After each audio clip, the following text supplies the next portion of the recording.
entretien avec aujourd'hui. L'émission passera aussi sur BZD-TV.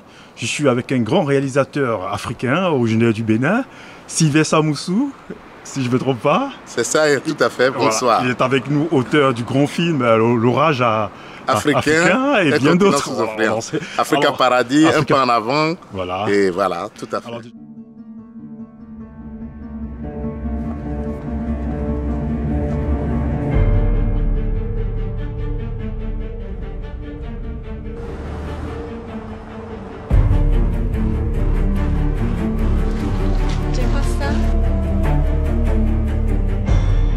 Il aura fallu quelques mois à nos équipes pour mettre les structures nécessaires en place.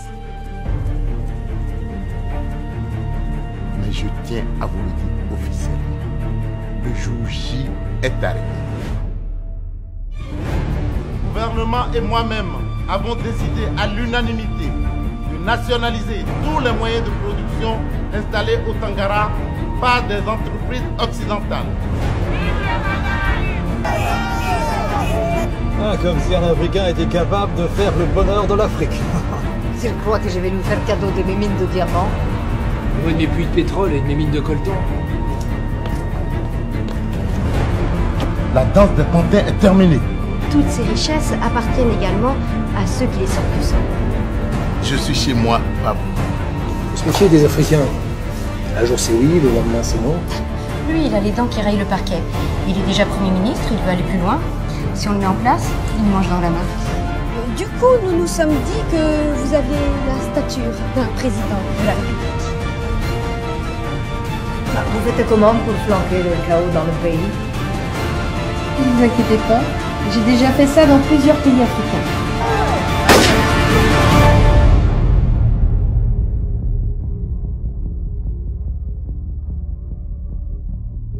Peut-être pourriez-vous réfléchir encore un peu plus? Non. Voilà, tout à fait. Alors déjà, on va faire connaissance avec vous. Alors, Sylvestre Amoussou, qu'est-ce qui vous a poussé au cinéma? Eh bien, je me présente Sylvestre Amoussou, donc réalisateur panafricain. Comme je dis toujours, mon pays c'est l'Afrique et mon village c'est le Bénin. Bon, donc, ce sont les mots MAUX qui minent le continent qui m'ont poussé à faire du cinéma pour pouvoir donner des remèdes, en quelque sorte, à notre continent. Voilà. Alors vos films, comment c'est que ça a été bien reçu, bien perçu même en Afrique et au niveau d'ici l'Europe, comment est-ce que votre production a été perçue? En tout cas, j'ai fait Africa Paradis qui est mon premier long métrage où j'ai inversé les deux mondes il y a 20 ans. Africa Paradis. Déjà. Et aujourd'hui, c'est exactement ce qui se passe, c'est-à-dire l'Afrique riche et puissante et l'Europe totalement décadente et l'immigration change de camp. Donc ce sont les Européens qui vont immigrer en Afrique pour trouver de l'emploi. Donc nous sommes en plein dedans. Ensuite, j'ai fait le film sur la corruption, la bonne gouvernance, et pour montrer que la corruption ne vient pas uniquement du continent africain. Certes, il y a la corruption, mais la corruption vient de quelque part. La corruption vient, il y a des corrompus, mais il y a des corrupteurs qui viennent de l'Occident. Et donc, tous ensemble, ils détruisent l'économie, le tissu économique de notre continent.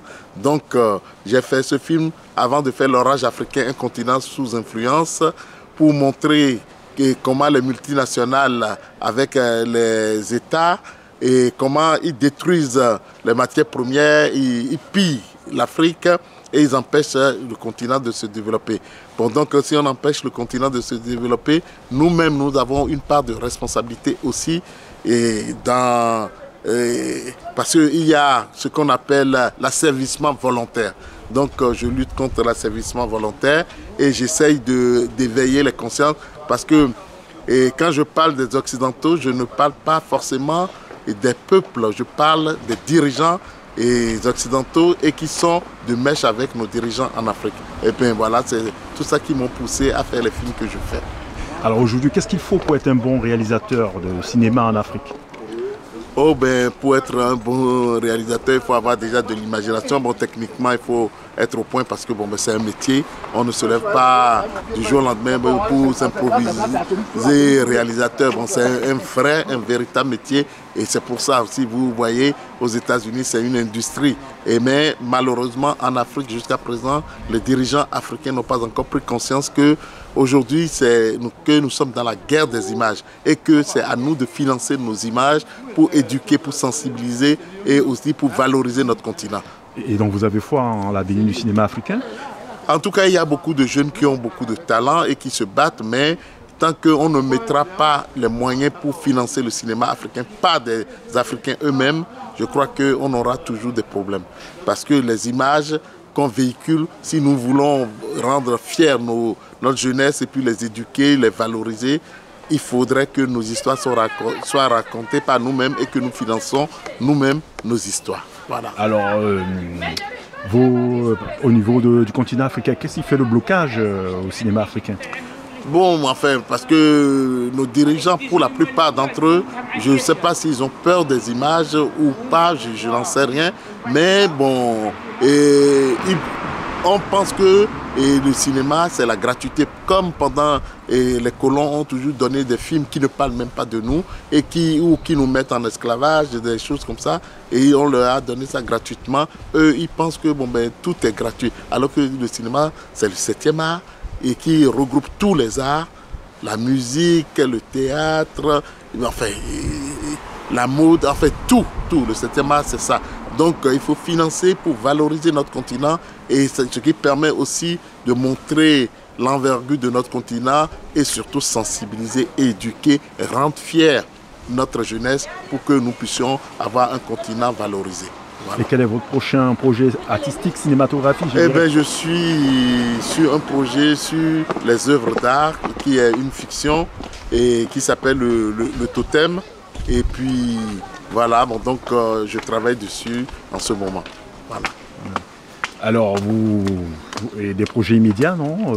Eh bien, le cinéma, comme je vous l'ai dit, et le cinéma, c'est quelque chose qui coûte excessivement cher. Et puis, bon, je travaille sur le Totem déjà depuis 4 ans. Et après, il faut trouver les financements, il faut monter tout le projet, il faut ficeler ça pour que ça soit un film de qualité. Donc, il faut du temps et on continue de travailler pour ça. Voilà. Est-ce qu'il y a une industrie cinématographique africaine? Mais c'est ce que nous souhaitons. Mais bon, il n'y en a pas. Il n'y a pas d'industrie cinématographique africaine parce que bon, il y a de ci et de là, bon, mais quelques saupoudrages, mais bon, il n'y a pas d'industrie en tant que telle. Alors, un petit message à l'endroit des cinéphiles africains éventuellement? Eh bien, tant que nous ne mobiliserons pas les moyens et que nous serons toujours des consommateurs des films étrangers, je crois que nous aurons beaucoup de difficultés à développer notre industrie cinématographique. Et les dirigeants peuvent mettre en place des mécanismes qui permettent de défiscaliser les entreprises africaines pour permettre le financement du cinéma africain pour que nous puissions rayonner aussi à travers le monde comme toutes les autres industries des autres pays et européens comme américains. Mais les Africains doivent parler d'eux à travers leur propre regard. Monsieur Sylvain Zamouzou, merci. On espère vous retrouver bientôt dans nos studios sur la radio Fréquence Paris Pluriel, sur 106.3 FM. Alors moi, est-ce que vous avez un message, une question peut-être que je n'ai pas posée? Non, tout va bien. Donc voilà, tout va bien et le combat continue. Et puis j'encourage tous les jeunes qui font du cinéma à persévérer, mais à travailler pour la qualité de leur travail. Et un film, c'est comme on laisse des traces dans l'histoire. Ces films resteront et nous, on partira. Et nos enfants, nos descendants sauront ce que nous avons fait, que c'est des choses de qualité. Voilà. Merci et à très bientôt. Au revoir.